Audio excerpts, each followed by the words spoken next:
In this episode, we build on ensembles again, but we shift from the idea of averaging many independent trees to the idea of building a strong model by adding many small models in a deliberate sequence. That sequential style is called boosting, and it often produces excellent performance because each new model is trained to focus on what the current ensemble is getting wrong. For beginners, boosting can feel like magic because accuracy often improves quickly, but that same power makes it easy to overfit if you push it too far or if you misunderstand what it is optimizing. The goal here is to develop intuition for gradient boosting, which is one of the most important boosting approaches, and to understand the practical controls that keep boosting from turning into a noise amplifier. We also connect boosting choices to what you learned about variance and stability, because boosting can reduce some kinds of error while increasing sensitivity to others.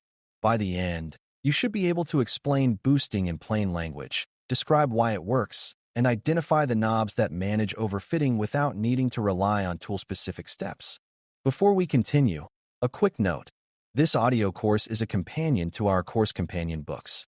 The first book is about the exam and provides detailed information on how to pass it best.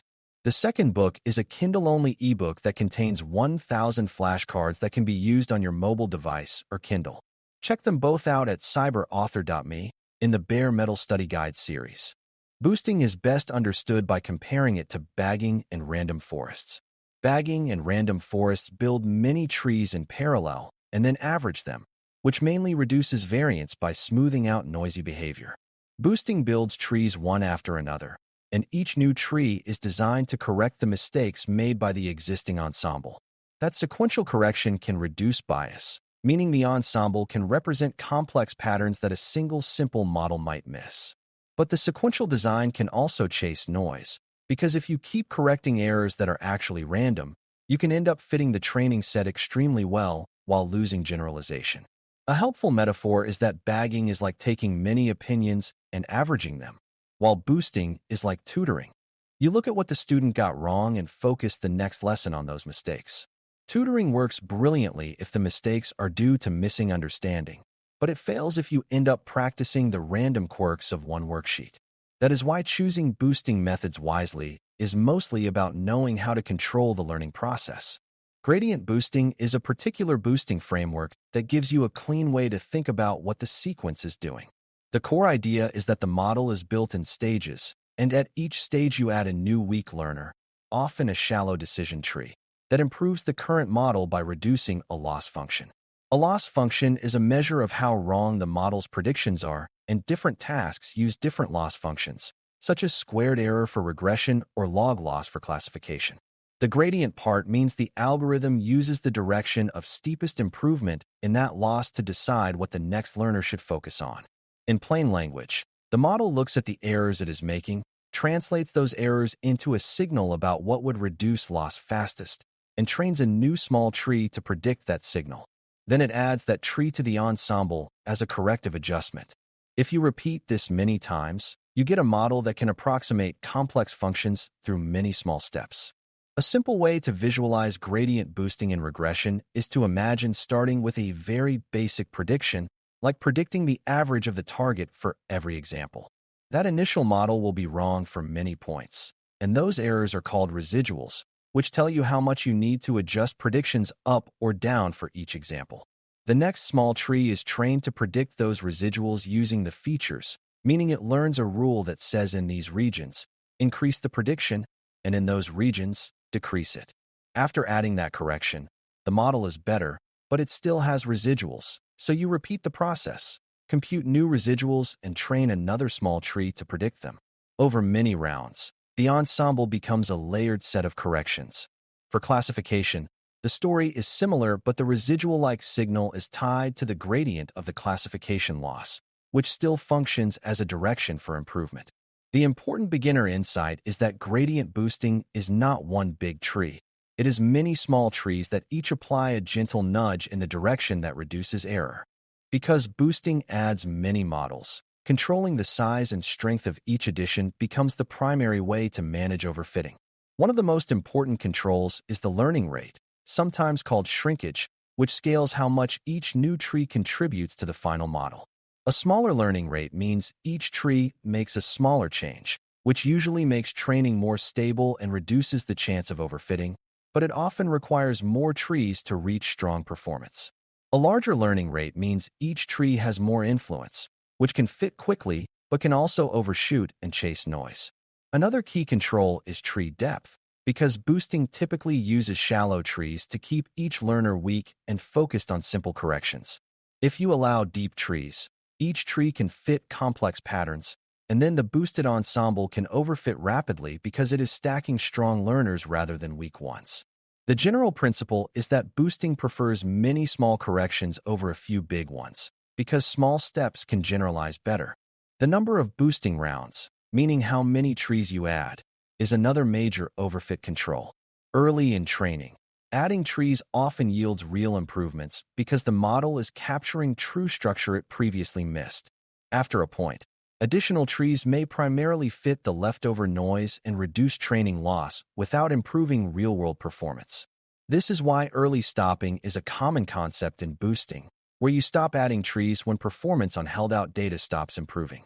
Even without an implementation workflow, you should understand the concept. You need a signal that tells you when the model has started memorizing instead of learning. The key idea is that boosting can keep optimizing loss indefinitely, but your goal is not to minimize training loss at all costs. Your goal is to generalize. Early stopping turns boosting into a controlled process rather than an unlimited chase for perfection. It also connects back to stakeholder expectations, because a model that looks flawless on training data is often the one that fails most dramatically in new conditions. Boosting also interacts with regularization ideas, meaning you can add constraints that discourage overly complex behavior. For tree-based boosting, that can include limiting leaf size, restricting how splits are chosen, or penalizing complexity in the tree structure. Conceptually, these constraints do the same thing you saw in decision trees. They prevent the model from forming overly specific rules that only fit a handful of points. Another regularization style control is subsampling, which means training each new tree on a random subset of the data. This adds randomness that can reduce overfitting by preventing the model from always correcting errors on the exact same examples in the exact same way. Subsampling is interesting because it adds a bagging-like flavor to a boosting process, improving robustness without losing the sequential correction idea.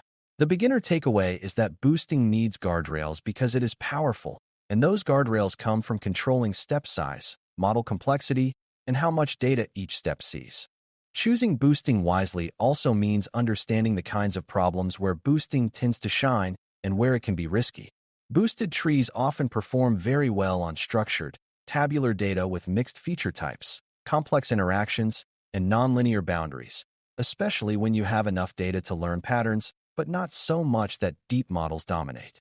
Boosting can capture subtle interactions because each stage can focus on residual structure left by earlier stages. On the risk side, boosting can overfit when labels are noisy because the model will keep trying to explain mistakes that are not explainable. It can also be sensitive to outliers because certain loss functions heavily penalize large errors, which can cause the model to focus excessively on a few extreme points. Another risk is data leakage, because boosting is strong enough to exploit leaked hints aggressively, producing unrealistic performance that collapses in real use.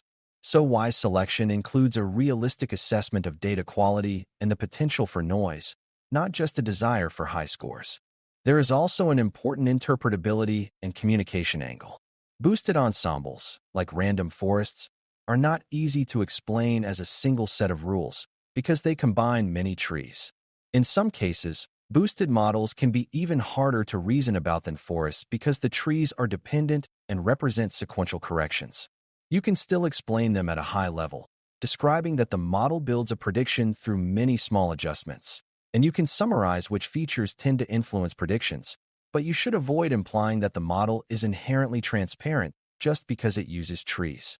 This matters for stakeholder expectations, because a stakeholder might hear tree-based and assume the model is easy to interpret, when in reality, a boosted ensemble can behave like a complex function.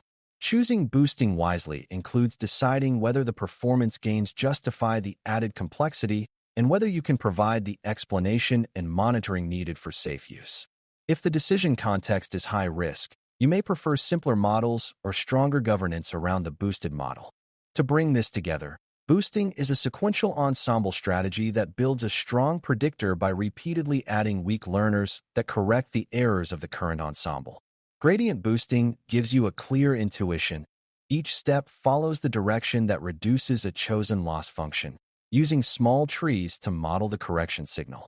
The power of boosting comes with a responsibility to control overfitting, and the primary controls are learning rate, tree depth, number of rounds, early stopping, and regularization-like constraints such as subsampling and complexity limits.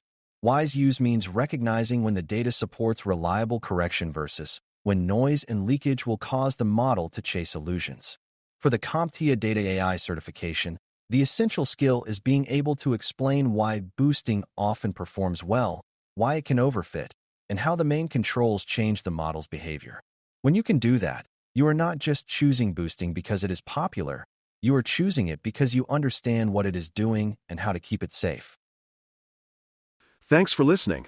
For more audio courses, daily newsletters, and more, please visit DailyCyber.News.